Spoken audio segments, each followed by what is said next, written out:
j'ai envie de bénir les autres. Alléluia. Et cette bénédiction, elle se trouve dans ma bouche.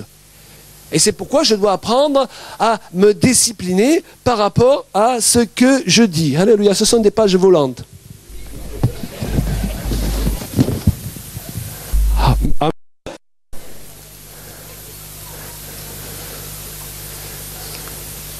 Merci mon frère. Alléluia.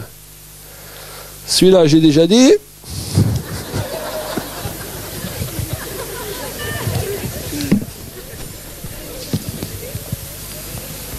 On se rend compte du pouvoir de cette parole lorsque les espions reviennent du pays qu'ils ont exploré. Josué et Caleb prononcent des paroles positives sur ce pays. L'Éternel est avec nous, c'est un pays où coule le lait et le miel. Alléluia. Et puis il y a ces 10 espions qui n'arrêtent pas de prononcer des paroles négatives. Ils disent, nous avons vu des enfants d'Anak, les Amalécites habitent la contrée du Midi, les Étiens, les Jébusiens, les Amoréens habitent la montagne, et les Cananéens habitent près de la mer et le long du Jourdain. Et plus ils parlent, plus vous avez le peuple.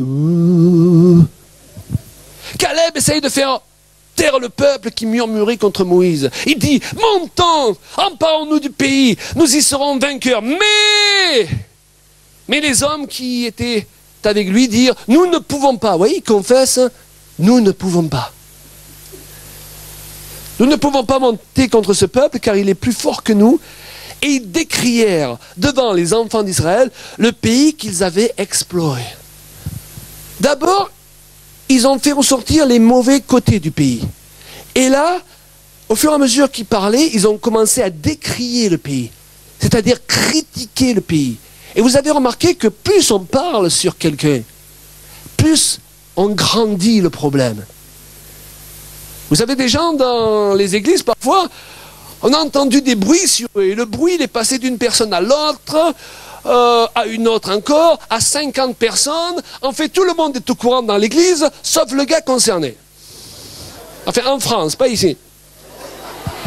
Et vous vous dites, le jour où je vais le rencontrer, ce doit être l'antéchrist. Il a certainement des oreilles, il est ouvert.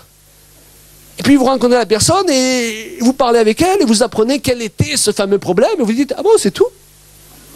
On pouvait régler ça avant, en privé. Amen. Parce que c'est la nature humaine de toujours exagérer. Ils ont commencé à faire ressortir les points négatifs du pays de Canaan, et là ils en sont à décrier ce pays.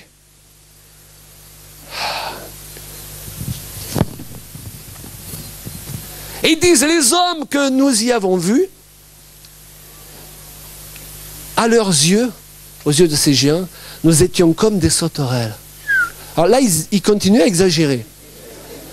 Vous savez, quand on lit ces passages, on ne réalise pas ce qui se passe. Mais ils sont pris par leurs propres mensonges. Ils sont partis en déclarant des choses vraies, n'est-ce pas? Et puis ils ont décrié le pays, et puis au bout d'un moment, nous étions comme des sauterelles aux yeux de ces géants. Alors mes amis, pour que vous soyez comme une sauterelle aux yeux d'un géant, il faut que ce géant, il fasse 2 ou 3 fois en largeur ce lieu, et à peu près 10 fois en longueur. Alors, je crois qu'il y avait des géants en Canaan, mais je ne pense pas qu'ils étaient aussi hauts que des gratte-ciel ou que la Tour Eiffel. Je ne sais pas, hein. Je crois qu'il y avait des géants. Mais lorsque David il a affronté Goliath, il n'était pas devant la Tour Eiffel, hein. Et vous avez remarqué, quand on commence à parler sur les gens, parce qu'on ne sait pas discipliner sa langue, on ne sait pas avoir le langage de la foi. On commence gentiment, tu as vu le problème du frère là? Ah mais c'est juste pour constater. Hein? Moi j'ai pas de mal à dire, je suis là juste pour constater. Le problème c'est que 3 heures après on constate toujours.